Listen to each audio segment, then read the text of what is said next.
workbench juga dengan kondisi 2 dimensi. Jadi saya buat di APDL juga, saya buka di workbench juga untuk 1 adhesif dan 2 adhesif saya sudah coba saya coba sih Pak kebetulan karena kemarin saya minta hasil rekaman asistensinya sama dari Jeffrey, saya sudah lihat Pak, jadi saya coba buat untuk 2 adhesif di workbench dengan kondisi 2D Pak. Mungkin itu sih, mungkin untuk yang 1 dimensi di APDL ada sih Pak, tapi hasilnya masih kayak kurang bagus sih dibandingkan dengan di workbench itu Pak. Ya, jadi kalian tidak harus menggunakan APDL untuk tugas akhir, tetapi saudara harus mengerti bagaimana mekanisme ANSYS itu menyelesaikan soal. Dan itu menurut saya untuk tahapan-tahapannya melalui ANSYS APDL. Karena lebih detail di dalam mendeskripsikan apa yang sedang dikerjakan. Sedangkan kalau di workbench itu saudara bekerja dengan black box, pokoknya saudara input yang diminta saja kemudian selesai sudah. Ya. Tapi tentang pemahaman tentang elemen, bagaimana tentang meshing, itu saudara akan dapatkan di ANSYS APDL. Jadi tidak masalah nanti, karena endingnya pun mungkin nanti untuk impact, untuk analisa impact itu, saudara akan menggunakan workbench. Ya. Nah, kalau ada yang sesuatu yang mau ditunjukkan, Rizky silakan. Atau kalau enggak ya kita lanjut ke rekan-rekan yang lain. Oh, sebentar sebenarnya kalau di APDL path-nya itu harus didefinisikan lagi Pak. Jadi sebentar Pak, ini saya sedang sedang definisikan sebentar Pak.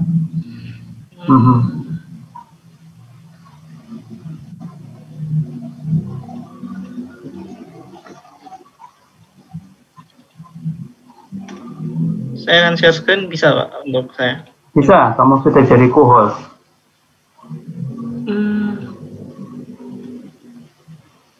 Sudah terlihat Pak ini hasilnya?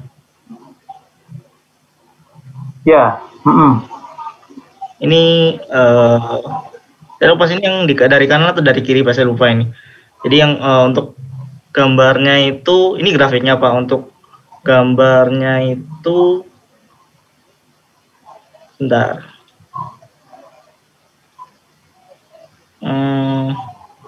Sebentar.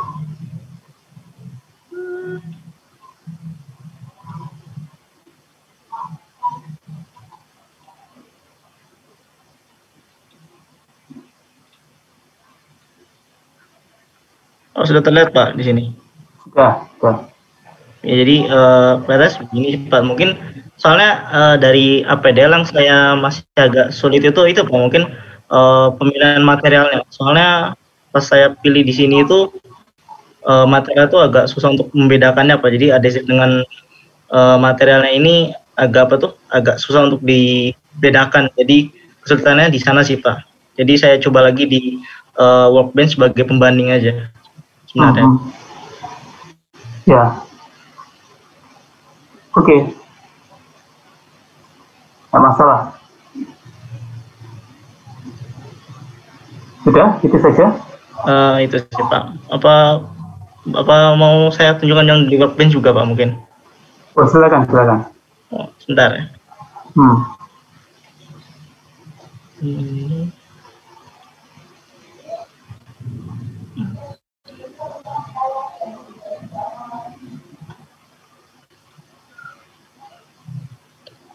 Sebentar Pak, saya lagi loading.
Oh, sudah terlihat Pak ini. Ya, sudah. Yang saya buat di apa tuh Workbench Pak. Ini yang untuk grafik yang stress biasa, tapi nge-share stress di sini Pak gambarnya. Untuk bentuknya seperti ini Pak. Adhesifnya ini satu sih. Ini ada yang dua juga, tapi ini saya bedakan untuk yang pertama ini masih satu Pak adhesifnya, belum dua. Itu tebal sekali ya. Adherennya tebal dan pendek ya. Sebenarnya saya rencananya ini kan waktu itu saya pertama kali coba buat pakai ini sih Pak, jadi hasilnya mungkin masih terlalu tebal. Yang dua adhesif sudah tipis sih Pak, adherennya. Jadi ini pertama kali mencoba sih Pak untuk yang apa tuh di Workbench ini 2 dimensi ini Pak sebenarnya, makanya agak tebal begini. Oh. Soalnya gambar 2 dimensinya tidak saya import dari SolidWorks Pak, tapi saya buat langsung dari ANSYS-nya itu. Tidak masalah itu. Begini Rizky dan yang lain, dari hasil diskusi kita pada minggu lalu, itu kita punya suatu kesimpulan. Yang pertama adalah bahwasanya tegangan geser, distribusi tegangan geser pada pad yang dibuat itu nilainya berbeda jika kita ambil di bagian ketebalan yang berbeda, di arah ketebalan yang berbeda. Kalau kita ambil di interface, jika pad tersebut berada di tengah-tengah, begitu ya. Kemudian yang terakhir adalah kalian hendak mencoba bagaimana jika padnya ditaruh di tengah. Kalau tidak salah itu ya? Iya Pak. Ya begitu ya Chef? Iya Pak. Ya. Nah, apa tidak beralasan membuat pad diagonal itu? Ya, pad diagonal itu tidak menunjukkan apa-apa. Justru dari simulasi kita itu kita paham bahwasanya kalau bagian interface itu kita tidak akan memperoleh distribusi tegangan yang simetri. Tegangan model-model analitik itu baru mungkin diperoleh jika padnya ada di tengah, seperti yang ditunjukkan oleh Pak Witono kemarin. Pak Witono pakai Workbench untuk menyelesaikan yang plane stress itu, dan hasilnya pasti akan sama dengan yang di APDL. Saya sudah mencoba itu. Ya, kalau tidak sama berarti ada masalah dengan model kalian dan harus kalian cari.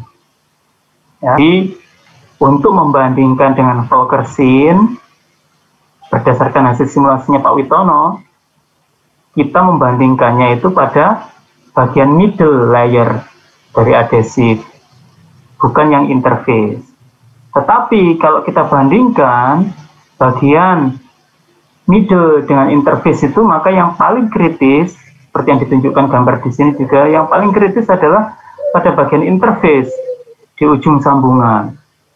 Apakah itu di adheren atas ataupun bawah. Begitu ya. Nah itu tolong diingat-ingat kesimpulan itu. Kalau perlu saudara catat itu. Sehingga kita tidak akan mengulang lagi untuk mencari di bagian yang lain. Ya. Itu yang pertama. Sehingga kalau untuk memodelkan, untuk verifikasi, kita pakai yang mana? Yang di interface atau yang di middle? Untuk verifikasi model analitiknya.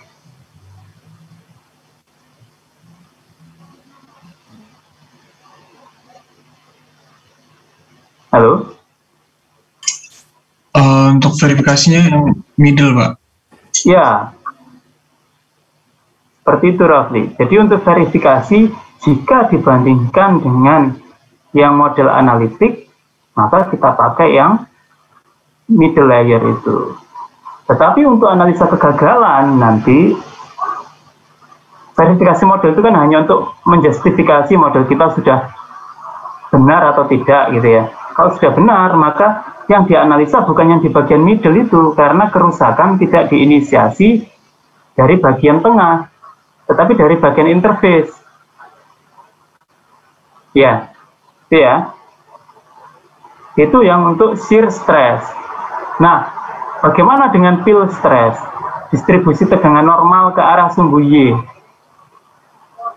Kita punya modelnya Krocombe atau Reisner Golan. Ya, Golan Reisner itu yang bisa memprediksi tegangan peel stress atau tegangan normal yang ke arah sumbu Y di lapisan adhesif. Nah, kalau di model kita bagaimana? Kita belum mencoba itu. Kita belum mengecek itu, memeriksanya. Nah, nanti hasil diskusi kita beberapa minggu ini masukkanlah ke dalam laporan kalian di bagian metodologi, yaitu verifikasi model atau validasi model.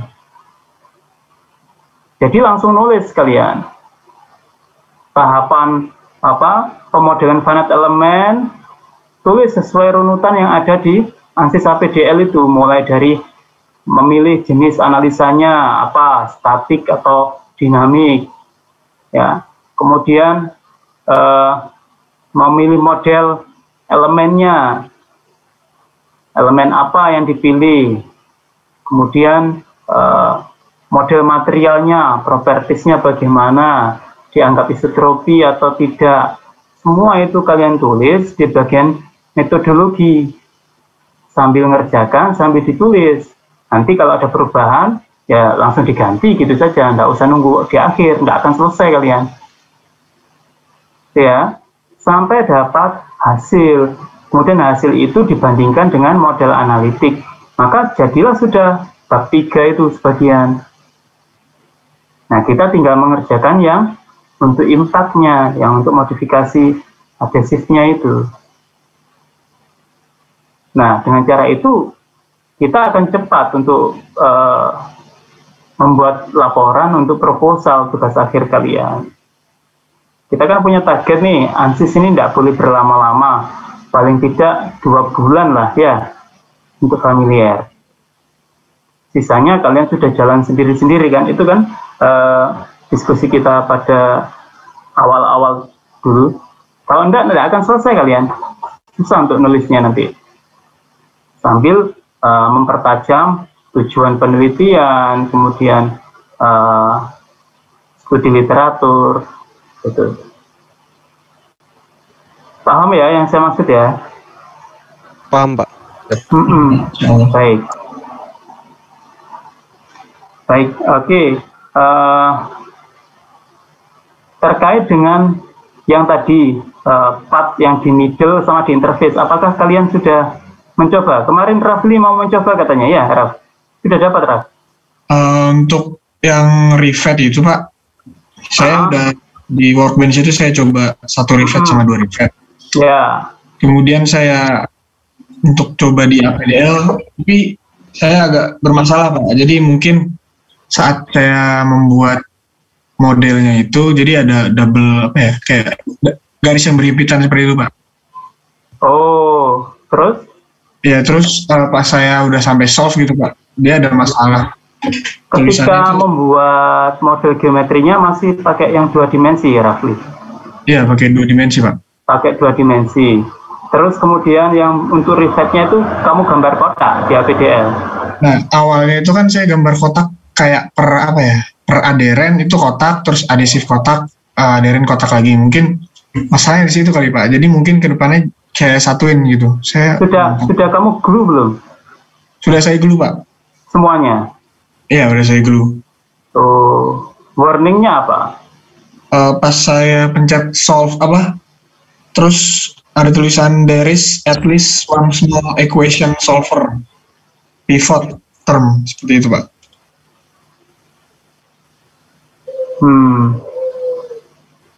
Jadi sudah saya mesh juga sebenarnya, sudah saya kasih atribut elemennya. Kalau yang di Workbench tidak ada masalah yang 3 dimensi.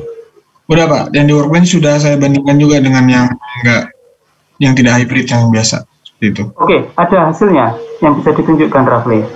Ada Pak. Oke, sebentar Rafli.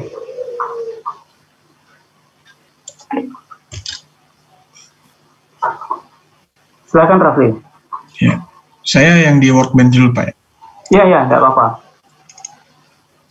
Nah, jadi kalau kemarin kan untuk yang middle itu maksudnya di tengah-tengah ini Pak ya. Nah, kalau saya di tengah ini mungkin lebih ke bukan di pinggirnya Pak, yang gaya yang atau shear stress yang tinggi. Jadi ini sama juga sih Pak untuk yang tidak, ini kan yang hybrid Pak ya.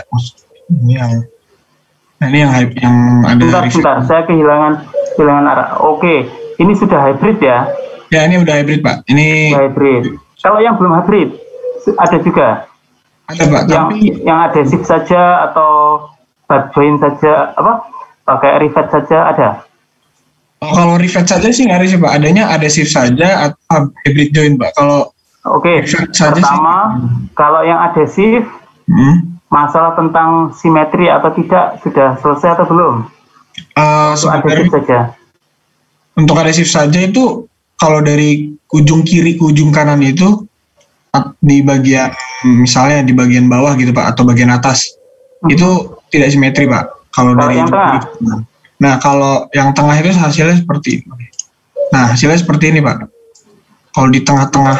Tapi ini sudah hybrid ya? Iya, ini sudah hybrid. Maksud saya yang masih adhesif saja. Tapi yang untuk adhesif saja itu untuk yang di tengah ini kan mana ya? Ini kan di tengah Pak ya, di tengah-tengah. Maaf. Nah, di tengah-tengah adhesif Pak ya. Ini bentuk grafiknya juga seperti ini Pak. Sama? Sama. Mengkurva dan bawah gitu Pak. Ya berarti itu tidak sesuai dengan model analitiknya Rafli. Jadi begini metode model kita itu akan diakui kebenarannya kalau tidak melanggar model analitik.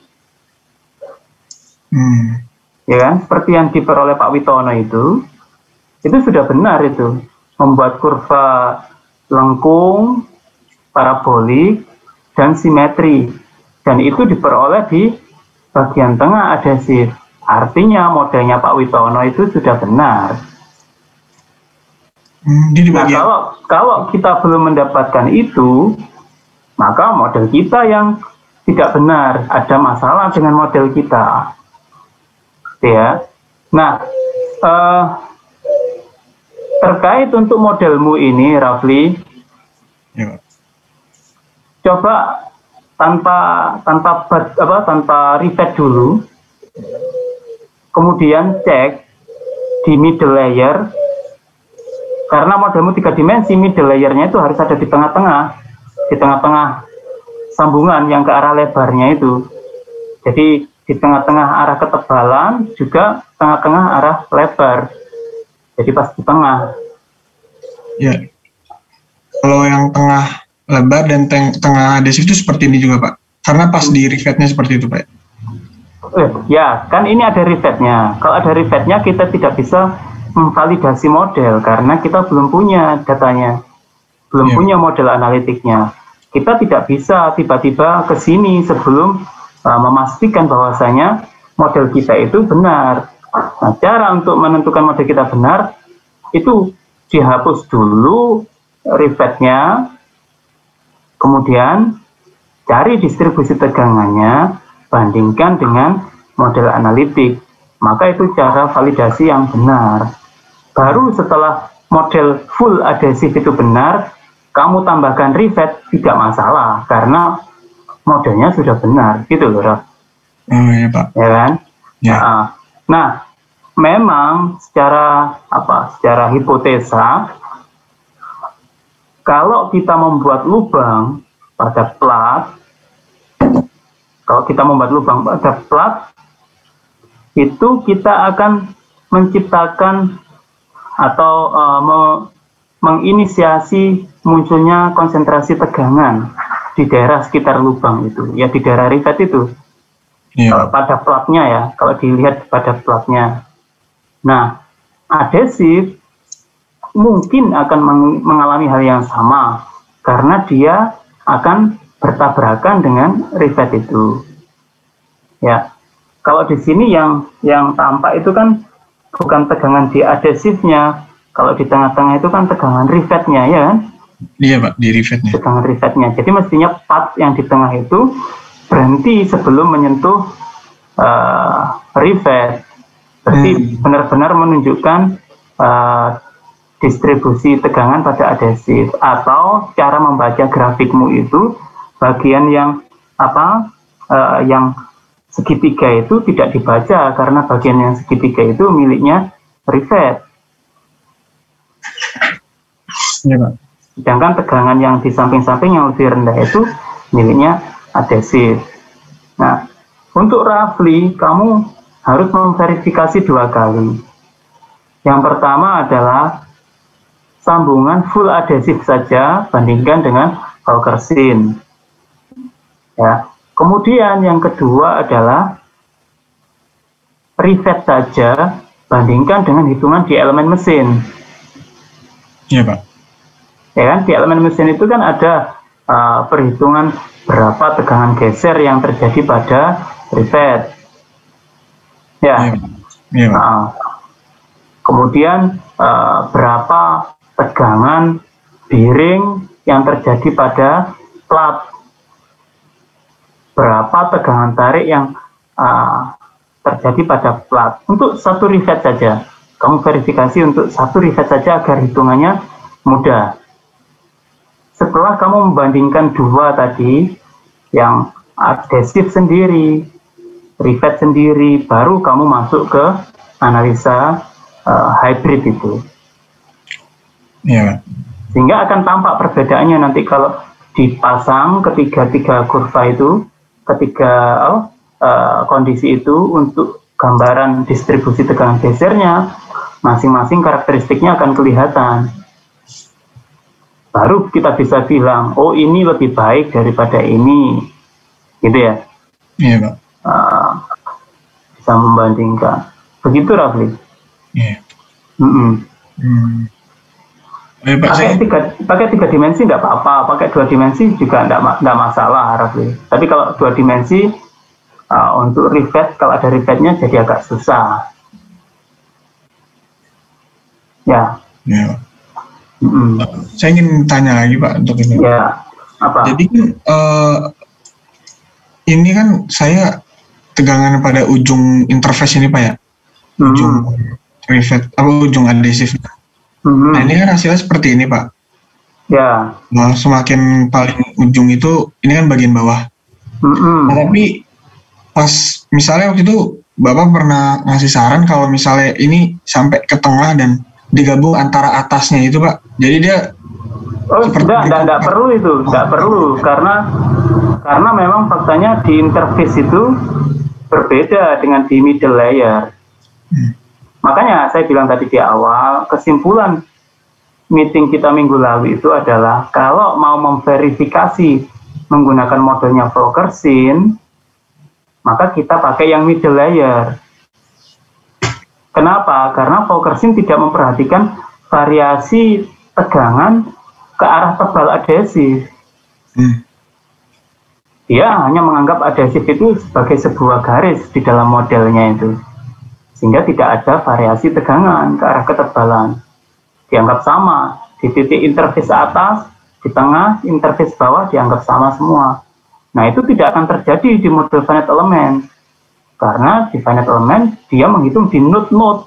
Nah node itu ada yang nempel di interface, ada yang di middle layer, ada yang interface atas. Dan semuanya pasti akan berbeda nilainya.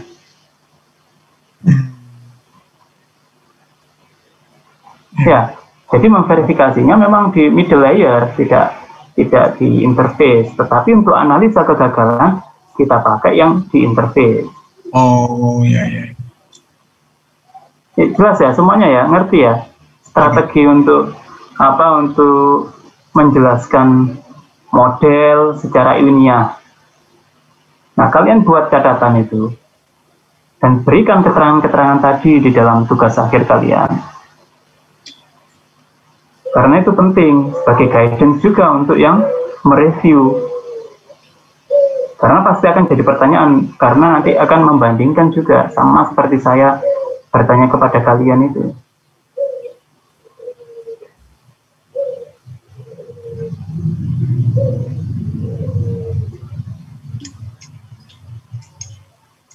Oke, berikutnya siapa? Ya, saya izin stop share ya Pak. Silakan. Ya, makasih Pak. Sama-sama.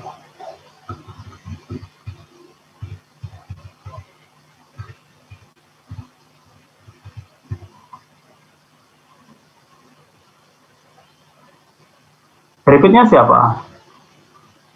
Yang oke, silakan.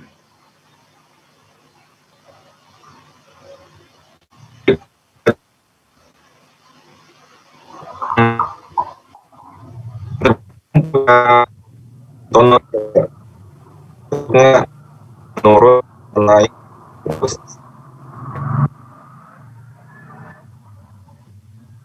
Oke, saya coba cek ya hasilnya Pak Witono ya. Saya coba bagikan hasil ini Pak Witono sebentar.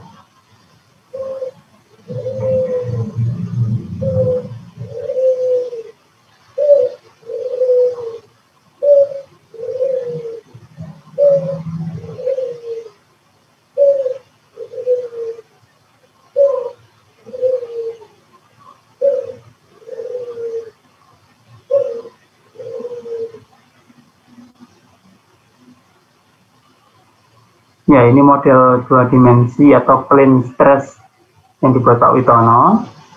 Constraint-nya di sini fix, di permukaan atas bawah adheren itu DOF ke arah Y-nya dimatikan, tidak ada displacement, sehingga benar-benar arahnya aksial saja ke arah sumbu X, tarikan yang di P ini. Kemudian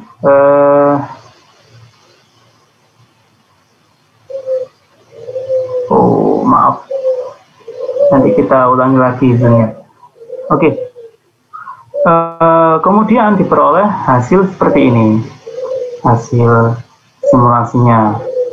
Dan ketika diambil partnya itu pada bagian tengah dari adhesive layer, akan diperoleh distribusi tegangan yang simetri, seperti yang ada di garis abu-abu dan garis oranye. Keduanya berbeda karena menggunakan adhesif yang berbeda propertiesnya, modul zoomnya.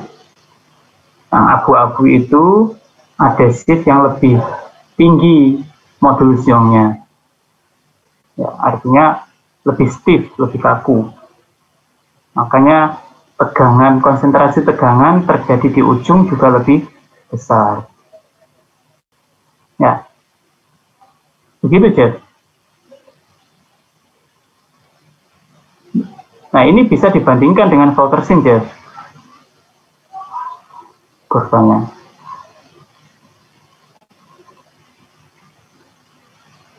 Halo?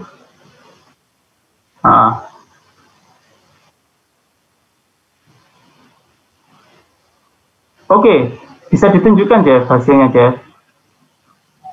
Oke. Saya mau nanya, Pak. Untuk hasil bisa dibandingkan Volkersen itu bentuk grafiknya apa hasil kalkulasi manual Volkersen itu juga bisa dibandingkan, Pak? Ya angka, ya juga bentuknya, Rafli. Dua-duanya. Meskipun ada perbedaan, tapi perbedaannya itu tidak akan signifikan. Ya, baik. Terima kasih, Pak.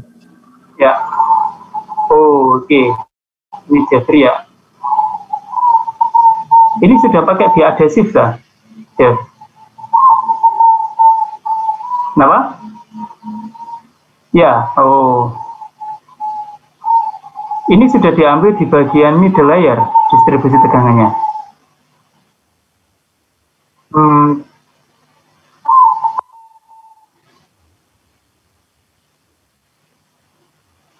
Mirip ya, tapi kok ada drop ya di bagian ujung-ujungnya.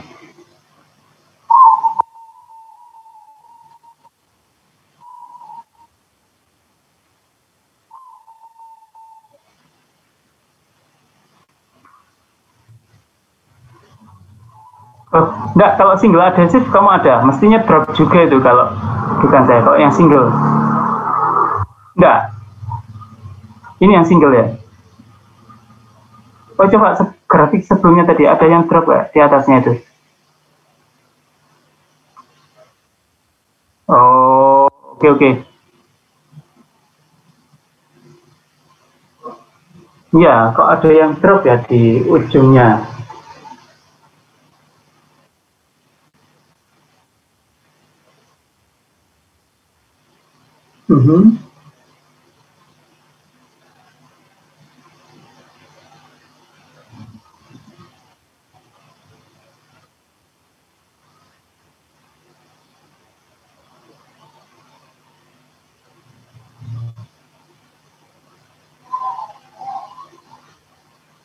Ya, angkanya sama juga angkanya.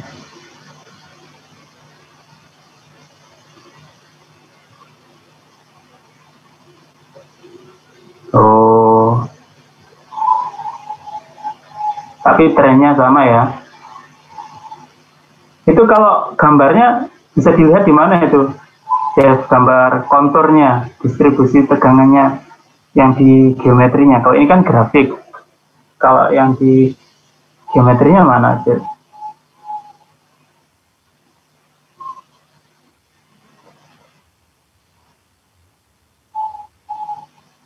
Oke. Ya, nggak masalah. Saya akan kirimkan tutorial ANSYS untuk yang dinamik, dan itu dikerjakan di Workbench. Saya kasihkan di grup WA ya. Iya, Pak. Oh ya, di sini ada yang belum masuk grup WA. Nanti saya akan tambahkan.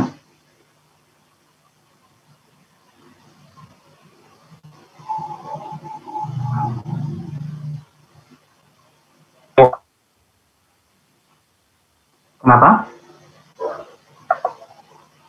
Apanya?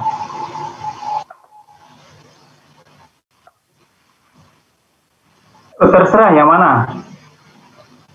Biar kita bisa lihat kenapa kok ada sudden drop di sana.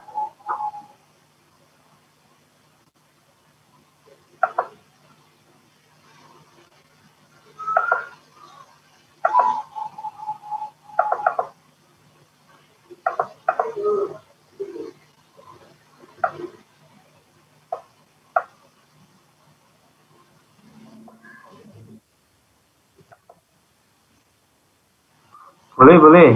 Ya. Oke, silakan dicek di grup WA nanti. Saya posting file seperti ini.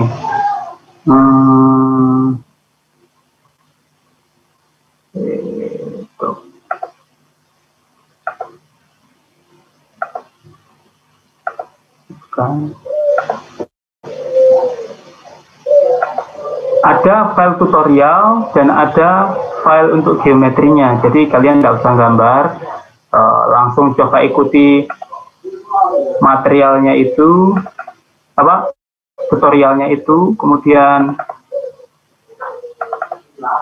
kita lihat hasilnya, apakah saudara berhasil memperoleh result yang sama atau ada masalah gitu ya.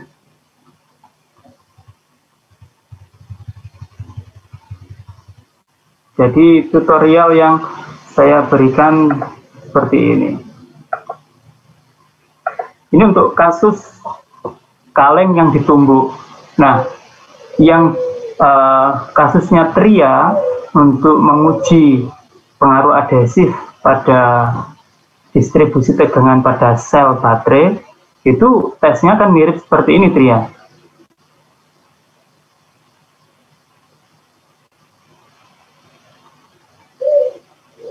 Oh, tria nggak ada di sini ya. Terus siapa lagi kemarin yang tertarik di sel baterai itu? Kalau saya kemarin didudukan ya Pak. Ya, didudukannya ya, nggak masalah. Nanti kan tinggal menambahkan gambar dudukannya.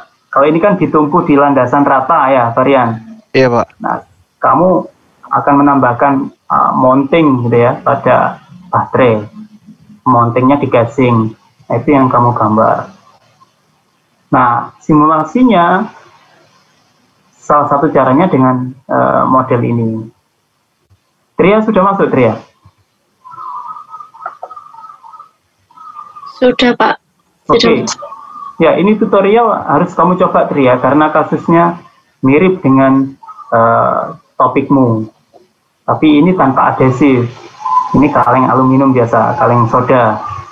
Tumbuk dengan kecepatan sesuai dengan perubahan energi potensialnya. Ini nanti semuanya ikuti ini untuk mendapatkan flow proses simulasi kalau impact bagaimana. Karena yang dilakukan sebelum-sebelumnya itu adalah bebannya statik, ya kan? Nah, kalau yang ini bebannya sudah dinamik. Kita sudah masuk ke dinamik. Nanti tinggal kita kalau sudah menguasai flow proses simulasi di sini, ganti geometrinya dengan sambungan adhesif yang single lap join itu.